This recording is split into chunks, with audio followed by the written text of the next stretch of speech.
Krishna starts enjoying with the Vraja gopis by embracing them and wandering along with arm in arm, and he joyfully awakens Ratipati, or Cupid, the devata of love within the Vraja gopis' hearts, by touching their hands and hair and belts and thighs, and by playfully scratching them with his fingernails, and speaking coyly with his glances and his laughter. This is verse 46. And they enjoy like this for a couple of verses, then he disappears. That's actually what happens. So Vishnu, let's see, Jiva Goswami's commentary, one of our great acharyas, he gives some commentary on what he sees there. He says the gopis' prem is covered, their love for Krishna is covered by a natural shyness. And Krishna arouses that highest prem within them. Because that's what it's saying. It's saying in the verse Rati. Rati means the highest degree of infection. And Krishna shows great attraction for them by embracing them tightly with his arms. And he accepts them because they're so qualified. What are the qualities of the gopis? Their great beauty and their great love. So this is why, that's how you attract Krishna, with great beauty and great love. A beautiful mind and a loving heart. A beautiful mind and a loving heart. A beautiful mind means a mind free of selfishness. And a beautiful heart means a heart full of lust and greed. So the gopis are beautiful minds and beautiful hearts, and of course it goes without saying that they're the most beautiful ladies in the creation. Vishwanath Chakravarti, he comments here, he says, because he comments on this word, there's a phrase here in the verse in Sanskrit, that's what the commentators do, they comment on the Sanskrit. It says Bahu Prasara. Bahu Prasara means, Bahu means arms, like we say Mahabahu, and Prasara means throwing the arms. So one translation says, the gopis threw their arms. And it says they crossed their arms, so they crossed their arms in such a way that it made a swastik.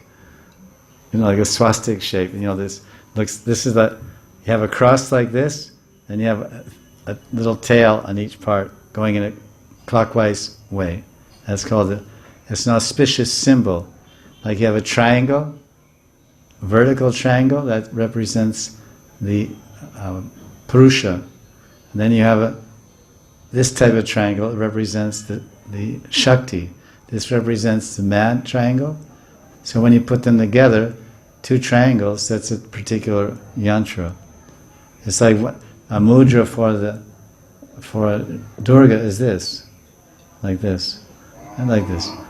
So the gopis are crossing their arms in a swastik, because there's actually, the swastik is it's a protective symbol and sign. So the gopis are, so this is expressing what he says here.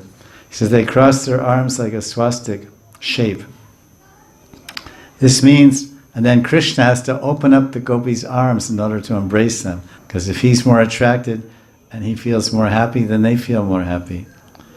Krishna's attraction to them increases their attraction to him. It's exchange of love.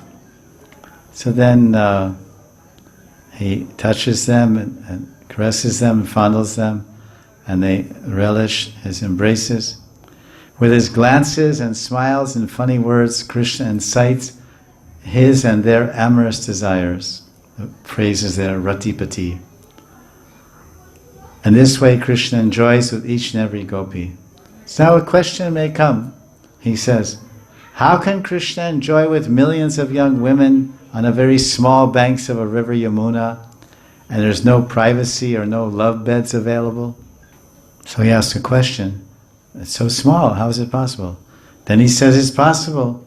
It's definitely possible, because the personal form of Krishna and the gopis have unlimited power.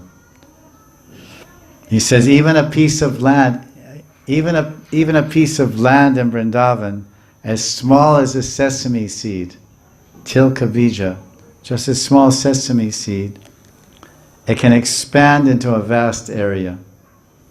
Right? You take one little atom, like atom is very small, and you split it, and what happens?